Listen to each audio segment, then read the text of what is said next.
On November 26, 2010, Yara Gambirasio, a 13-year-old girl, went missing. The disappearance of the 13-year-old Yara Gambirasio became known as the most mysterious crime in Italy, which has obsessed Italy for years. The teenager disappeared just a few hundred yards away from her house in the quiet town of Brembate De Sopra in northern Italy. On Friday, the 26th of November 2010, at 5:15 p.m., Yara said goodbye to her family, who knew where she was going. Yara went to the gym to train for her favorite sport, gymnastics. The couple hundred meters she walked every day were part of a pattern she had practiced hundreds of times. Before going home, Yara stopped by her teachers to return a stereo. By 7 p.m., Tara had still not come home, and her parents were becoming increasingly anxious. Yara's mother phoned her daughter at 7:11 p.m., but her call went straight to voicemail. 20 minutes later, Tara's father, Fulvio, called the police. After following in Yara's footsteps, detectives learned that Yara's gym instructor confirmed that she had seen the teenager earlier that day and that she had done some light training before heading off. The police quickly established that the last known contact with Yara was a text message she sent to her close friend Martina at 6:44 p.m., they making plans to meet before an upcoming gymnastics competition. Some eyewitnesses reported seeing Yara in conversation with two guys near a red car, but the identities of those guys are unclear. When the team analyzed the last signals from Yara's mobile phone, the results showed that it had been registered as present in Mapello at 6:49 p.m. that evening. Over the next few days, Ruggeri and her team questioned every member of the Gambirasio family, looking for signs of discord or dark secrets.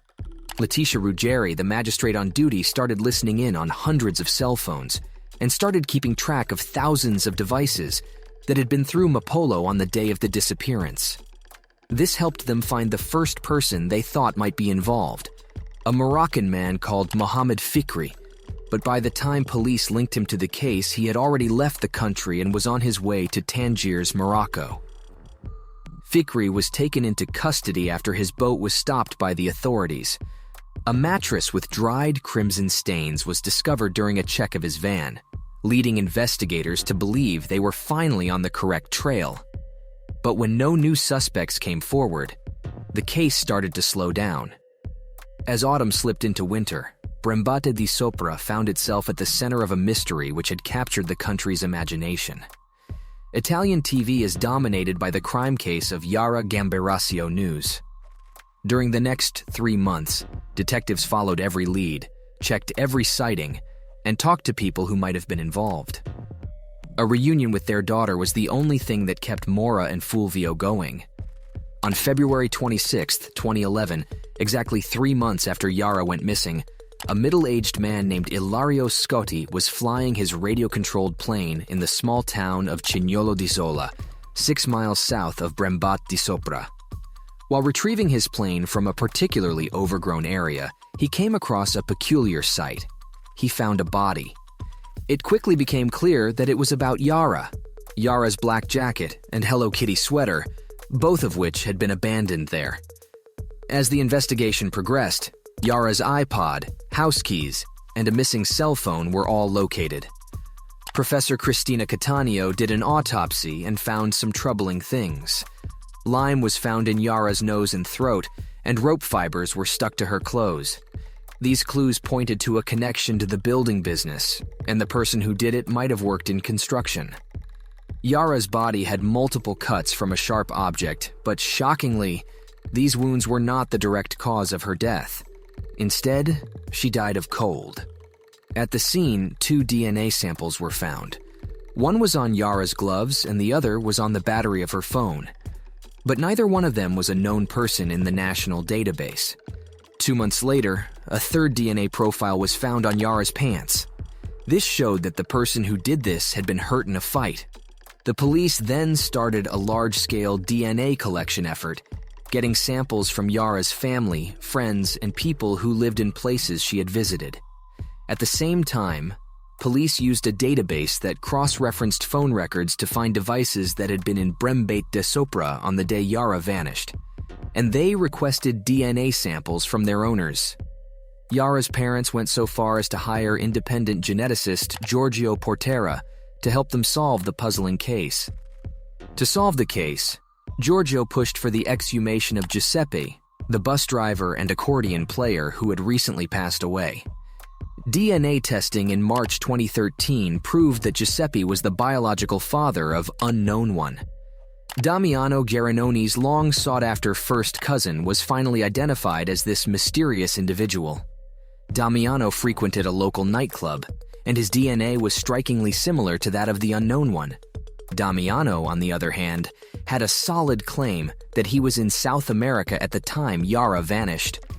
For 10 years, Damiano's mom, Aurora, worked as a housekeeper for the Gambirasio family.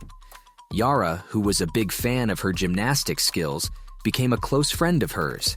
This information made previously innocent people like Aurora and Damiano into prime suspects.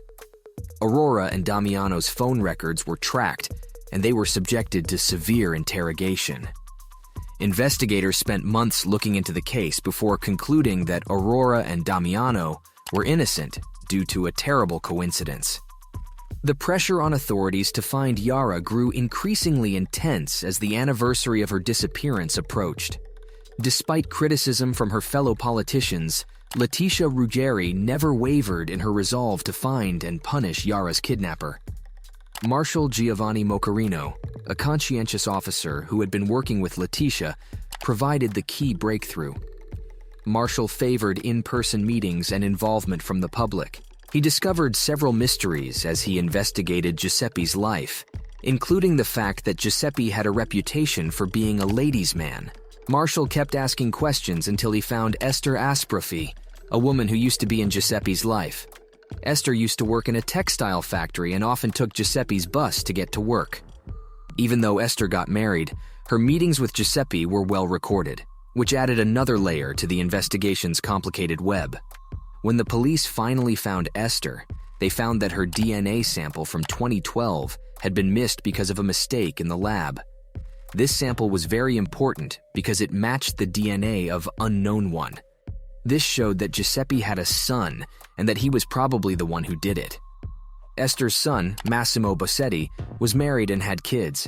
He lived in Mapello, which is where Yara's phone had last rung. With more and more proof, the police came up with a clever way to get Bossetti's DNA without making him look suspicious. 2 useful samples were taken during a traffic stop that looked like a breathalyzer test. These samples were sent to a lab for testing. The DNA tests showed that Massimo Bossetti was unknown one. Bossetti was caught on June 16, 2014, and charged with killing Yara Gambirasio. During the probe, Bossetti showed a chilling lack of remorse and kept saying he wasn't guilty. The court in Bergamo, led by Judge Antonella Protosa, finally decided on July 1, 2016. Massimo Bossetti was found guilty and sentenced to life in prison. Thanks for watching, and subscribe if you want to watch more videos like this.